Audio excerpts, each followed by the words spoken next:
Bilang paghahanda sa puling mamaya, ay lalagyan na natin ng pugad saka isang peking itlog. Yung pugad nila Dagit saka ni Kobe, mga kalapatid. Siya si Idol Madla, nakakahanga, may mga hawak, gandang linyada. Ika'y inspirasyon kung bakit hanggang ngayon ako'y palaging kumakarera. So ito yung kinuha natin. So actually dalawang patong to. Ito yung pinaglagyan ng itlog sa kabila eh. May nakalimlim dito, tinanggal ko lang. So ang ilalim niyan, basahan. Yun, basahan. Yung mat, tapos basahan sa ibabaw. Tapos naka-tape para hindi matanggal. Tapos isang fake egg. Medyo may kagat na nga yung fake egg eh, no?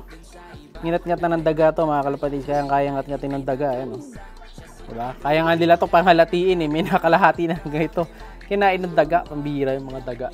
So, eto ngayon yung si Dagit, saka si Kobe. Buksan natin yung kulungan nila. Ayan, no? Diba? Barako ng barako, mga kalapatid. Pero babae yan. So, kumain na yan dito. Eto yung patoka nila. Hindi nga nila inubos, oh. May mais pa, pambihira. Choosy sa patoka ng Dagit na to. Oh, sanay kasi siya sa pellets lang. Ayan, oh, nagagalit-galit po. So, lalagyan na natin ngayon ng pugad. Lagyan na natin to. Para ano sila, kumbaga, ma-motivate. Titingnan natin kung magiging effective. Ayan. So, dito yung pugad sa sulok. Sige. Oh, sige. Baliktad pala. Dapat pala, sara ko to. Buksan ko yung kabila. Ayan. Ayun. Sinampahan na kagad, mga kalapatid. So, kala niya, itlog niya. So, ito, lagay natin dyan sa kabila. Yan ang maganda rito kasi napopold. Kita nyo. Hindi halata na may lalagyan, di ba? O kumbaga, natatago siya. Oh. Pwede namang alisin kasi wala tayong paglalagyan nito. Kaya maganda pa rin na nilalagay sa ibabaw. Yun, no? So ngayon, eto na sila. Ayun na yung pugad. Nililimlima na, mga kalapatids. Nagmukha ng may itlog si Dagit, mga kalapatids. Pero fake egg lang yan. So nilagyan na natin ng peking itlog. So para ma-motivate at bumilis-bilis. Baka naman yung pang-apat mo lagi na pwesto na laging kulelat, eh baka naman bukas mauna ka na. Kasi mamaya may pooling na naman eh. So ano, sasali ba natin to? Comment kayo kung sasali natin to mamaya. Ayan, dahil mauuna yung upload nito bago natin yan isakay mamaya. So titingnan ko kung ano yung mga comments nyo ha. Yun yung kunin ko pinakamaraming comments nyo kung sasali natin o hindi. Ayan, bago kami umalis, babasahin ko para makita natin kung pang-entry ba natin ngayon tong si Dagit or sa susunod na lang. No, kasi ano naman ngayon eh, ano ba ngayon? Miyerkules. Ay, Biyernes. Ay, bang Webes. Webes pa lang pala ngayon. So, Biyernes bukas. Tapos, sa Sabado, baka may fundraise kung sakali. Pwede rin natin yung sali doon. Basta comment kayo. Ayun, medyo siga na siya. Oh. Medyo nagiging territorial na, mga kalapatid. So, Dagit lang. Eh, siga pa, mga kalapatid. Pambira talaga tong Dagit na to. So, limliman nyo lang maigi yung pugad nyo dyan na nilagay ko, ha. Para bukas, maaga ka namang umuwi. Baka naman, agahan mo yung uwi, di ba? Sara na natin yan ngayon. Iwan na natin sila. Ayun, lumabas na tuloy yung tatlo kasi wala pa silang tubig. Pero kumain na yan. Ayun. Sila din kumain na. Wala pa nga lang tubig. Iwan na natin. Sara na rin natin to. Mamaya lalagyan na natin tubig. Saka natin bubuksan. Para di na sila lumabas. Para masanay na sila ng husto dyan sa pugad. And then kanina, nagpakawala kami ni Madlato ng mga ibon dito. 3. Swerte naman tayo. Eh, nakabalik yung 3. So, bali yung grizzle na yon. Tinraining na natin kanina, pinawalan na natin. Kaso hindi siya lumipad, hindi rumonda. Yung isa, nakabalik na eh. Saka yung isa pang kapatid. Ayun, yun. Ito, yung naka-blue. Yung mga nalilisik ang mata. Ayan, bali ito, batcher na to, rumuronda na. Laking ibong pala nito. Ayan, no? Saka ko na ilaline reveal kasi kahit na dito lang sa atin, nawawala pa, nadadagit pa eh. Kaya hindi na natin laline reveal yan. Ayun pa yung isa, yung kapatid. Yung nalilisik yung mata. Ayan, no? Tataka din ako ba't ganito mata niyan eh. Oh, pero yung mga kapatid niya wala man lumabas na ganyan. Yan boy, yun di ba? Naka-blue na sing-sing sa kami gold. Yan, oh, batcher na yan. Mula dun sa Dreamloft sila nasanay papunta sa ibaba. Oh, ayan. Oh, yun ang barako. Kaya pala malaki yun. Laki yun, no? Isa na yun, no? Malaking barako. Tapos ito barako din to kaya lang medyo duwag pa. Tapos yung isa natin off color nandito na rin. Ito. Maganda ba to, boy? Yung off color natin na ayoko nung klaseng grizzle to. Pero ang bagwis niya, may pagka... Tulak mo nga, boy. May ibon. Ito. Yan. Ganda ng kulay niyan eh. Oh, diba? Kulay sustagen. Super off color yan, kalapatids. Anak yan nung Alphonse Vandenbroek saka nung Newlyman. Pero kita nyo nilabas. Super off color.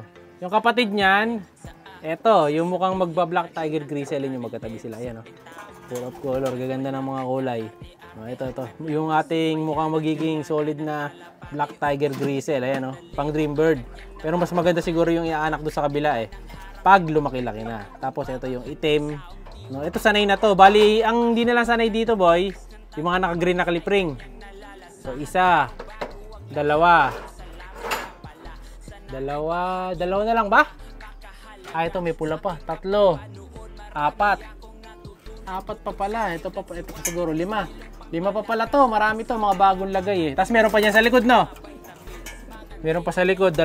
So, marami pa tayong mga ite-training yan. May mga clip-ring. So, yung 2 clip-ring na nilalagay ko, ibig sabihin yan, hindi pa na-vaccine yan. Kasi wala nang pang-vaccine, naubusan tayo, na-courier pa tayo dun sa binibilan natin kay in-check, kaso di pa siya nakakabili.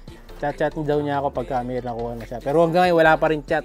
So, pag bumili ko, tatanong ko or text ko na para ma-follow up natin. Ito, may isa pa alam pula. So, ang lahi nito, imbrek yata itong isa na to eh. Kamukha ng lahi ng imbrek natin eh. Pero di ko sure ah. Depende doon sa lalabas sa listahan natin. Lalagay muna natin ng tubig para makainom na to, oras na eh. Siyempre, bibigyan natin yan, mineral water. Pasensya na kayo sa damit ni Madla to ha. Laging butas ang damit niya. Favorite niya kasi yan. Kaya laging suit niya. Lagyan natin ng tubig. May comment kasi bilan daw natin siya ng damit eh. Pasensya na po, wala po pabili ng damit. Puro kalapate natupag namin dito. So, ayan, inom ka lang. Sige. Ayan. Ohaw na ohaw yung mga nilabas natin kanina. Ayun, ganda rin ng isa na. Yung batcher na yun, no? Yung checkered, no? Ayan. Kahit naman kasi batcher dito, mga kalapatids, nawawala pa rin. Nadadagitan pa rin tayo, eh. Kaya hindi ko nalaline reveal sa mga video. Ayan, buenas yung nakadagit. Ito, pinamimigay pa rin natin to, ha? Yung naka-violet, ha? Kaya comment lang kayo palagi. Baka kayo mapili ko. Yung mga nagko-comment palagi, siyempre, bibigyan natin ng kalapati yan. Di pa to, yung violet? Asa na? Ah, nasa likod na. Ito, di pa sana ito? Ah, di ba pala sana ito? Kala ko ito yung pagiging bird natin. Nasa likod pala yun. Yan. Sa atin pala yan. Nag-iisa lang pala yan. Malaki na. Ito yung susunod na batch, no? Ito yung susunod na viewing natin. Pambira na loko ko dun, ha? So, nasa likod na pala yung mga... Nasa sulok, no? Yun. So, sara na natin to. Ito naman. Bigyan natin sila dagit. Siyempre, bibigyan pa natin ng ano yan. Bonus. Ano, bonus na tubig. Baka naman. Pabigyan natin ngayon. Lagyan na natin sa kanila. Siyempre, lagyan natin ng takip. Yan! Kasi matataihan eh. Tapos buksan natin yung pinto nila ngayon. Iinom na sila eh. Oh, inom na, boy! Yan na. Bumaba na si Kobe. Iinom na. Si Dagit. Parang ayaw pang uminom ni Dagit. Hindi pa nauuhaw si Dagit ayun, no? Busy pa sa pagbantay doon sa peking itlog. Kala niya kanya eh. Okay, inom lang kayo dyan. Mga future panlaban natin to, yung mga nandito. Mga lalaki. Pero dahil lalaki yung isa na yon at medyo sanay na, pag siguro 1 week, pwede na lipat dito yun. Pag fully batcher na. Ayun, bumalik na kagad si Kobe sa taas. Oh. Si Dagi, di pa umiinom. Yata nauuhaw ah. Bahala ka dyan. Sara na natin to. Good luck sa atin. Good luck sa atin mamaya. So, abangan ko yung mga comments nyo, mga kalapad. Depende sa magiging comments nyo ngayong araw na to, sa video natin na to, yung magiging kapalaran ng Dagit. Kung i-entry natin siya sa pooling or hindi. Kaya hintayin ko yung mga comments nyo, mga kalapad. At syempre, 100 Gcash siya madalas mag-comment. Alam nyo na yan. Like, share, subscribe. Ingat! Siya'y kalapatistang napakagaling na kinakilala.